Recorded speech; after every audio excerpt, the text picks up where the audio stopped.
നമസ്കാരം. യുവാക്കളിൽ എയ്ഡ്സ് രോഗം പെരുകുന്നു. അത് ഒത്തിരി വർഷങ്ങൾക്ക് മുൻപേ ഞാൻ പറഞ്ഞതാണ്. 18 വയസ്സിനും 24 വയസ്സിനും ഇടയിലുള്ള യുവാക്കളിൽ വലിയൊരു വിഭാഗത്തിനും എയ്ഡ്സ് രോഗം HIV പോസിറ്റീവാണ് എന്നുള്ളത് ഞാൻ വർഷങ്ങൾക്ക് മുമ്പേ വീഡിയോയിൽ പറഞ്ഞതാണ്. അന്ന് ആരും കാര്യമായിട്ട് എടുത്തിട്ടില്ല.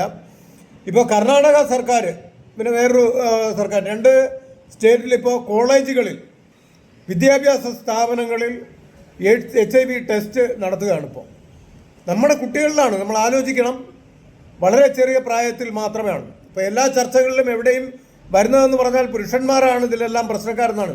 പക്ഷെ ഞാൻ പറയുന്നു, കോളേജിൽ പഠിക്കുന്ന, അതും ഞാൻ മുൻകാലത്ത് പറഞ്ഞിട്ടുണ്ടായിരുന്നു, 2023 പറഞ്ഞു.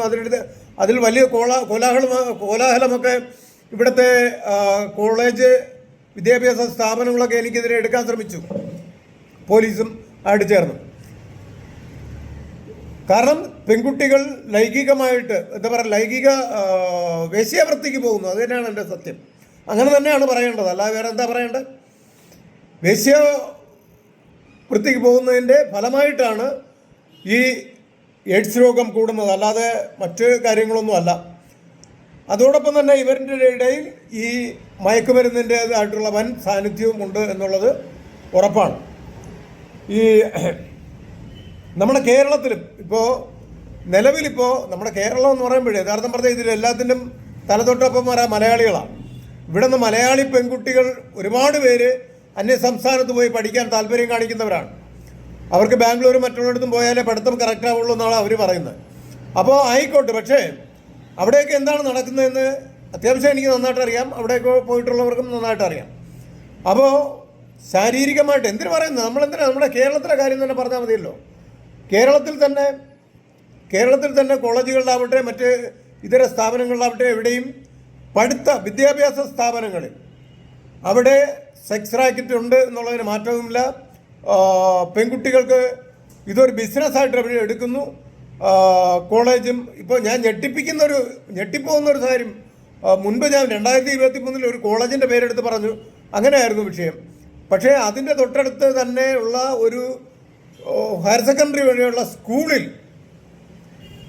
ഞാൻ ഭയങ്കര സ്റ്റാൻഡേർഡാണ്, ഭയങ്കര സെറ്റപ്പ് എന്ന് വിചാരിച്ച ഒരു സ്കൂളിൽ അവിടെ പഠിച്ച പെൺകുട്ടി പറയുകയാണ് അവിടെ ഇല്ലാത്തതൊന്നുമില്ല എന്നാണ്. അവിടെ മയക്കുമരുന്ന് മറ്റു കാര്യങ്ങളെല്ലാം ഉണ്ടെന്നാണ് പറയുന്നത്. ഇതൊക്കെ കേട്ട് നമ്മൾ ഞെട്ടിപ്പോവുകയാണ്.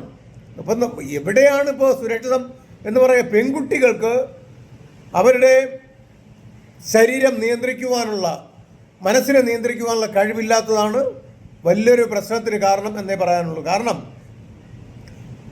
നമുക്ക് 18 വയസ്സ് പെൺകുട്ടികൾക്ക് പ്രായപൂർത്തിയാണ് വച്ചിരിക്കുന്നത്. 18 അല്ല 15 ആക്കണമെന്നാണ് എൻ്റെ അഭിപ്രായം. കാര്യം പോക്സോ കേസുകൾ കൂടുകയാണ്. ഇതെല്ലാം അങ്ങോട്ട് പോകുന്ന കേസുകളാണ്, മനസ്സിലായി. പക്ഷേ പുരുഷൻ്റെ നിലയ്ക്ക് ഇതെല്ലാം വരത്തുള്ളൂ. അപ്പോൾ അത് പയ്യന്മാർ, നമ്മൾ കൊച്ചുമക്കളെ, ആൺമക്കളെയും കൂടി സംരക്ഷിക്കണം എന്നുള്ളത് കൊണ്ട് ഈക്വാലിറ്റി, രാഷ്ട്രീയ പാർട്ടിക്കാരായാലും ശരി, നമ്മളെ ഭരണസ്ഥിരാ കേന്ദ്രങ്ങളിലിരിക്കുന്ന മന്ത്രിമാരായാലും ശരി, അവരാരും പുരുഷന്മാർക്ക് വേണ്ടി, ആൺകുട്ടികൾക്ക് വേണ്ടി ഒന്നും ചെയ്യില്ല.